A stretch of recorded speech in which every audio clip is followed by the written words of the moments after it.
Hello everyone, मेरा नाम है महालक्ष्मी और मैं यूपीपीसीएस एग्ज़ाम की प्रिपरेशन कर रही हूँ। और जब हम सिविल सर्विसेज की प्रिपरेशन करते हैं तो हमें बताया जाता है कि करंट अफेयर्स का रोल कितना इम्पॉर्टेंट होता है।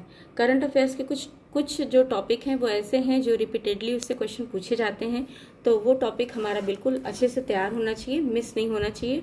उसमें से एक टॉपिक है हमारा अंतर्राष्ट्रीय Booker prize, international Booker prize, अंतर्राष्ट्रीय बुकर पुरस्कार। तो आइए इसके बारे में जो भी इम्पॉर्टेंट पॉइंट्स हैं वो जान लेते हैं। तो सबसे पहले इस पुरस्कार की शुरुआत होती है 2005 से।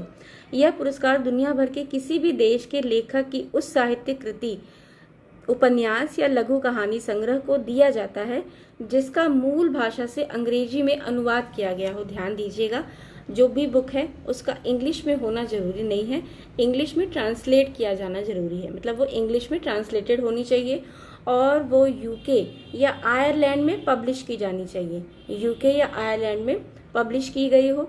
और इसमें जो पुरस्कार राशि है वो 50,000 पाउंड यानी कि लगभग 50 लाख रुपए से अधिक की राशि होती है। यह जो राशि है वो लेखक और अनुवादक, मतलब जिसने लिखा है और जिसने ट्रांसलेट किया है, उन दोनों के बीच में 50-50 करके बांटी जाती है। तो 2050 में जब ये शुरू हुई थी तो 2015 तक यह पुरस्कार हर 2 साल में किसी लेखक को उसके समग्र साहित्यिक योगदान के लिए दिया जाता था, लेकिन 2016 से इसे वार्षिक कर दिया गया, यानी कि यह एनुअली दिया जाने लगा। फिर भारत के लिए ऐतिहासिक क्षण क्या है कि भारत की एक लेखिका है गीतांजलि श्री, जिन्हें 2022 में यह पुरस्कार मिला और उनके उपन्यास का नाम था रेत समाधि, जो कि मूल रूप से हिंदी में थी। उसका ट्रांसलेशन टॉम्ब ऑफ सैंड नाम से डेजी रॉकवेल ने किया था। यह अंतर्राष्ट्रीय बुकर पुरस्कार जीतने वाला पहला हिंदी उपन्यास था। याद रखिएगा, पहला हिंदी उपन्यास गीतांजलि श्री द्वारा लिखा हुआ रेत समाधि, यह पहला हिंदी उपन्यास था और किसी भी भारतीय भाषा की पहली कृति है। तो ये रही बुकर प्राइज से जरूरी जुड़ी हुई सारी बातें। ये जो पॉइंट है ये सारे इम्पॉर्टेंट हैं, आप चाहे तो नोट कर लें।